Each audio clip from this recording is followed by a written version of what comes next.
Good afternoon, students. Today I am taking the poem A Prayer for My Daughter by W.B. Yeats. W.B. Yeats, William Butler Yeats, was born in 1865 and he died in 1939. He was one of the very well noted Nobel laureate poet of England and English literature. William Butler Yeats was born in Dublin, Ireland. His father was a well known painter who encouraged his son's interest in writing poetry. He was very much active in Abbey Theatre movement, which was very well known in Irish literary movement.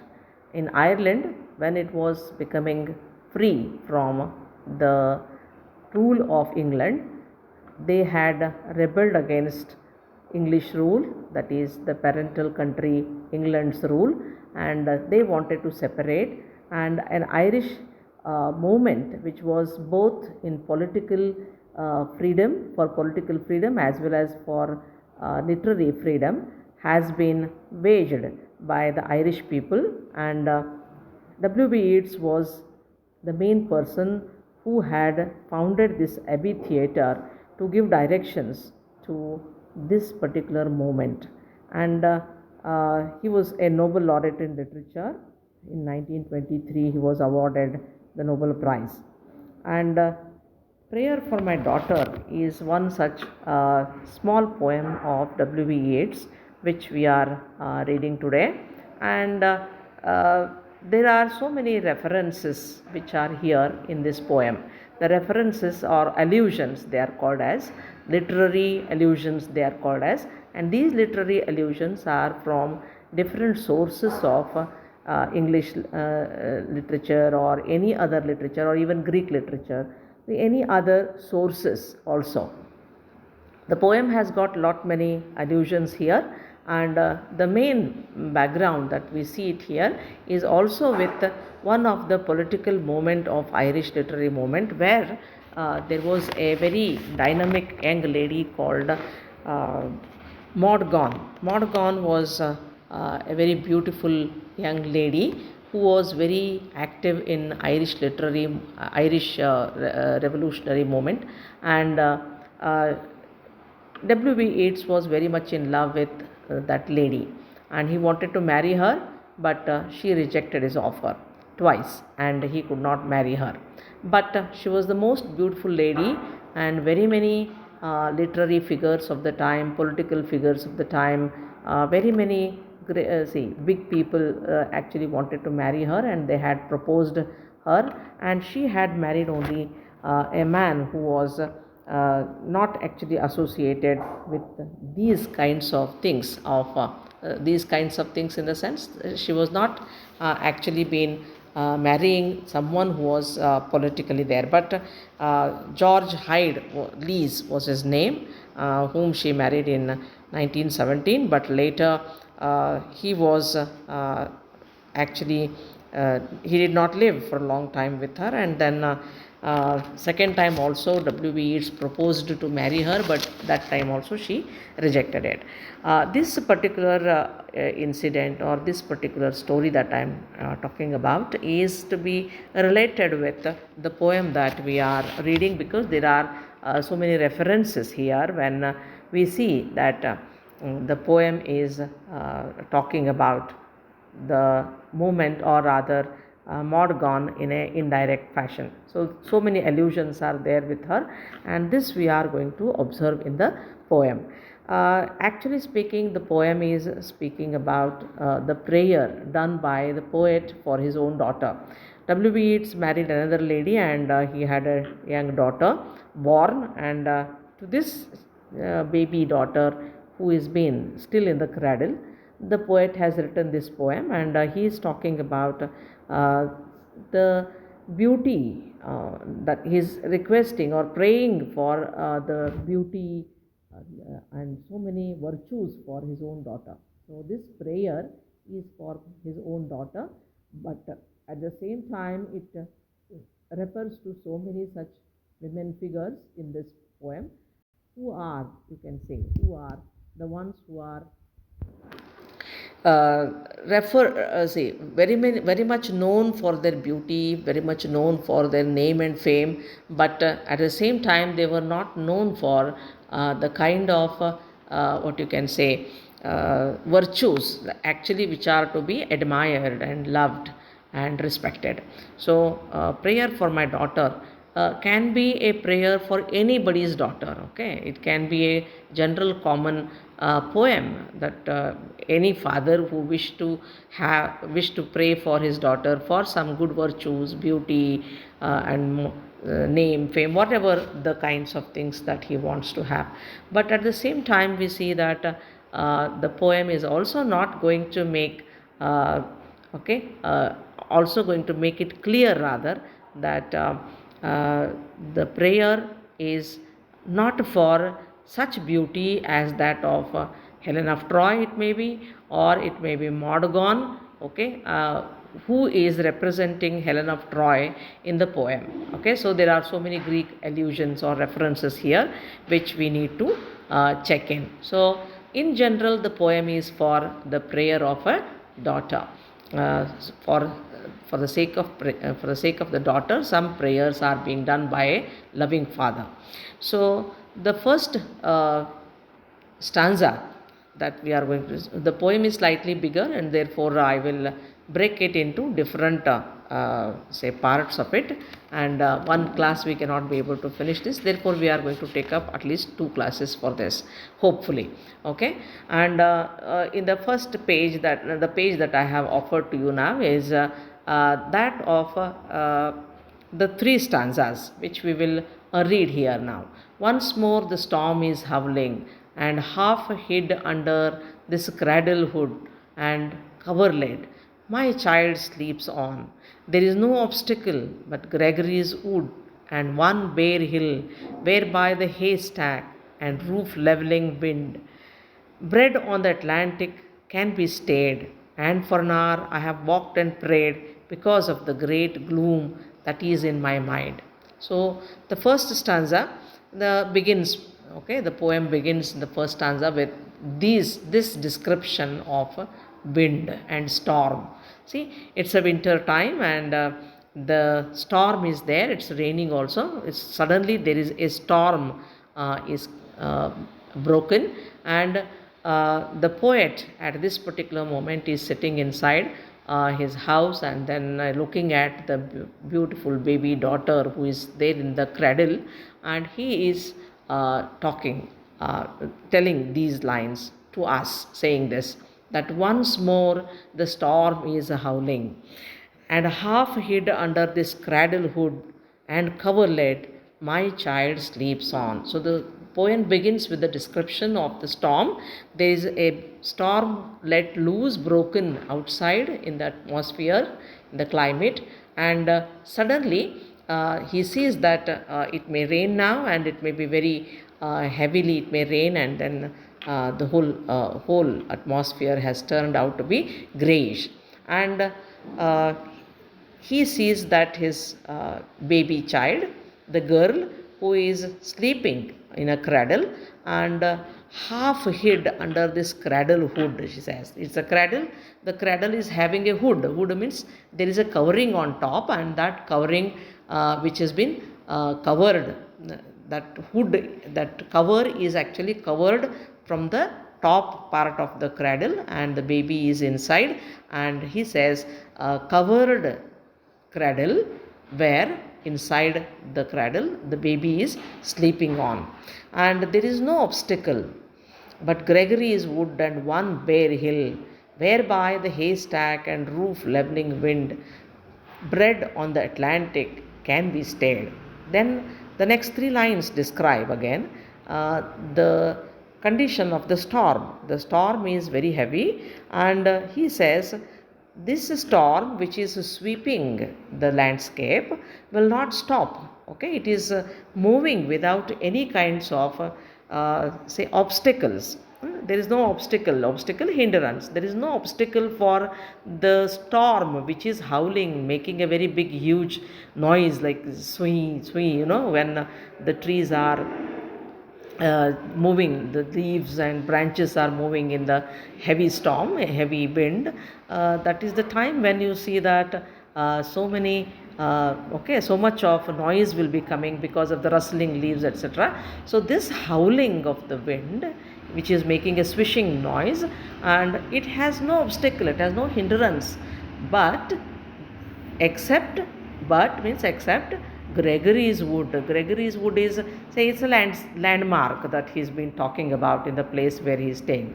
There is Gregory's Wood, the forest, and one bare hill, one small hill, which is also there on this landscape. So, okay, there is the house of the poet, you can just imagine, is just near the hill, and that hill is forming a background, and the storm is coming, it's been sweeping the landscape, and it has to pass through the hill and the Gregory's Wood, whereby the haystack where the hay means the grass which is being cut and which is being dried and put into a pile, so that is called as a haystack. So whereby the haystack and roof leveling wind bred on the Atlantic can be stayed. So there is nothing else that can stop this wind and storm except the roof that is stopping, or see the roof of that particular haystack, and the Gregory's Wood, the bare hill. Except these things, nothing else can stop that. And where is this particular storm born? This storm is born on the Sea of Atlantic, okay, on the Atlantic Ocean, and it cannot be stayed, means stopped, except by the hill, except by the wood, and even some, see, when it is coming here, if it comes here so very speedily that it will make the haystack fall down, and even the roofs of the houses are also being leveled, that is destroyed. That may happen, and this is how the storm is very heavy, he says, and it cannot be stopped, stayed. And for an hour I have walked and prayed because of the great gloom that is in my mind. So he says, it can be now that how long it has been happening? It has been happening. The storm has broken loose since an hour, and he says at this time, naturally, the parent is worried, the father is worried, and so he comes to the room of his daughter, and he sees her sleeping in the cradle without any disturbance, though there is the storm broken outside, but it has not touched, okay, or not disturbed the baby sleeping there, and therefore he looks at her and he says, I have walked here and I am praying because of the great gloom that is in my mind. I have got some gloom, means unhappiness or some sadness. See, suddenly I am worried. There is a worry in the mind of the poet, and that worry has made him to come here and look at the child, and when he finds her sleeping very nicely, then he says, because of my tension, because of my anxiety about the safety of my daughter, I came here, and sitting here beside her, I am praying for her. That's what he says. So the prayer for the daughter has begun.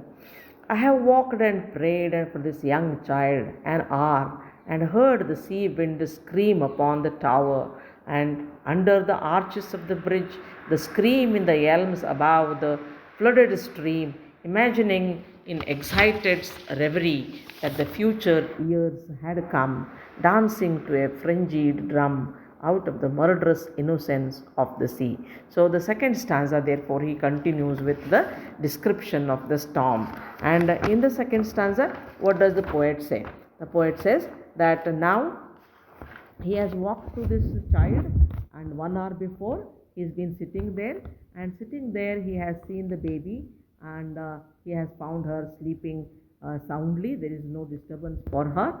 But then he says, the wind was screaming, though when I was praying for her, I heard the wind was screaming, and it was making very big noise, and this was heard from the tower, the top portion of the house or a building, and under the arches of the bridge, and scream in the elms above the flooded stream. And the storm is moving, okay, from place to place. It has been sweeping the whole area. Okay, it's from a furlong to a kilometer or something like that. The distance is being covered by the storm, and it is making a big, huge noise. And this noisy storm, what it is doing, it is under the arches of the bridge and scream in the elms above the flooded stream. See, wherever the storm is passing from one place to another place, every place it is making different kinds of noises. When it is passing from the bridge,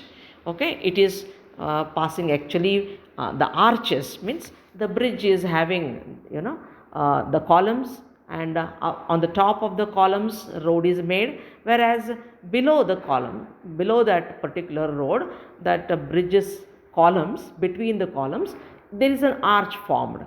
Okay, the arch shape is formed. This arch shape, this is empty space, is now being seen by the poet, and the poet says this empty space, the arches, when the storm is moving, it is making some different swishy noise. And when it comes to the elms are the trees which are above the flooded stream. Because of the rains, the stream also, okay, the stream of water has filled and also having lot of gushy water.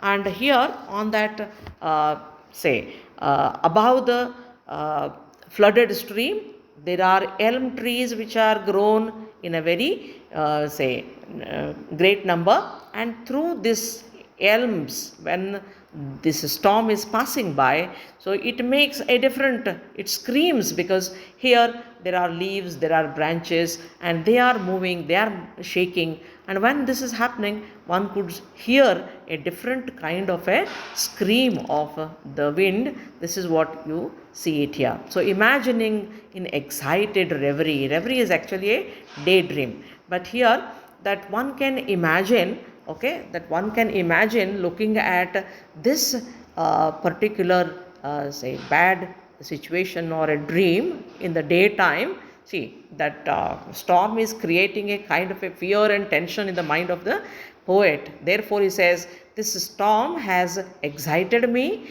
and it is giving me the imagination that the future years had come, dancing to a frenzied drum out of the murderous innocence of the sea. So it is appearing as if that, see, the sea, from the Atlantic Ocean, this storm is born, and this storm, which is moving from the birthplace, moving into the landscape, okay, onto the landscape, it is moving from forests, valleys, and then through the other landscape, and coming here. When it is doing this, it's appearing as if to me that the devastation, that destruction that the storm is creating, because when it is been blowing in a very huge manner, in a very sweepy manner, so many trees are being fallen, the things which are coming on the way of this storm, they are taking in a whirlwind, they are taken away, they have been thrown away from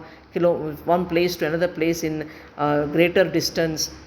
You might have seen the scenes of tsunamis, scenes of earthquakes, and many other such things, isn't it? So when such stormy wind is blowing, what is it reminding me? What is the tension that it is giving me? As if that the future years had come. What is that future years? Future years means in future. There is a reference in the Bible or reference in the Testament that in future the world may come to an end, and when the world will come to an end, what will happen? The last day of the world coming to an end is called as a judgment day. So that is called as a doomsday. So as if the doomsday which is to happen in future has come now only.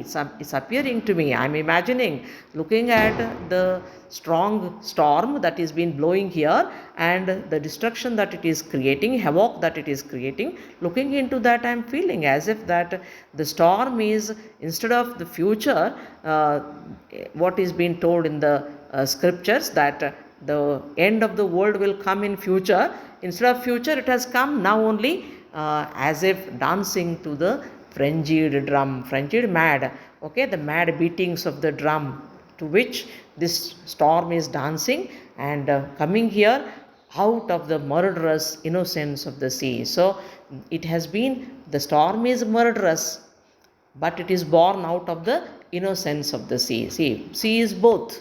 Sea, when it is calm and quiet, it is innocent, and when it is been letting loose with storms, cyclones, and tsunamis, then it will become murderous. So, out of the murderous innocence of the sea. See, the two words which are used here, murderous and innocence, both of the words are juxtaposed, or else they are been used in contrast with each other.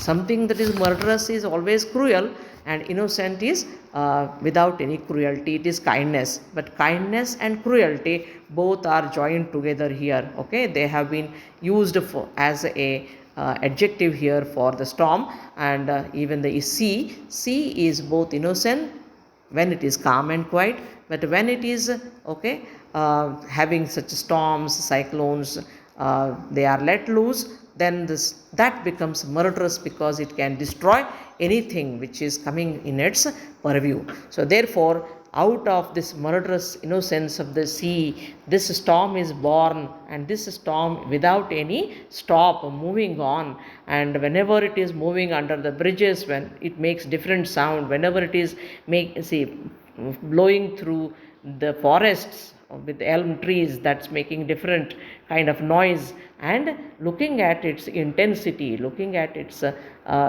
stormy nature, what the poet is thinking, that as if instead of in the future, the doomsday has come now itself. Okay, and everything is going to be destroyed by this storm. Therefore, the poet has been sitting with tension before the cradle, and he is praying for his young baby daughter. Okay, so that is what the thing is this.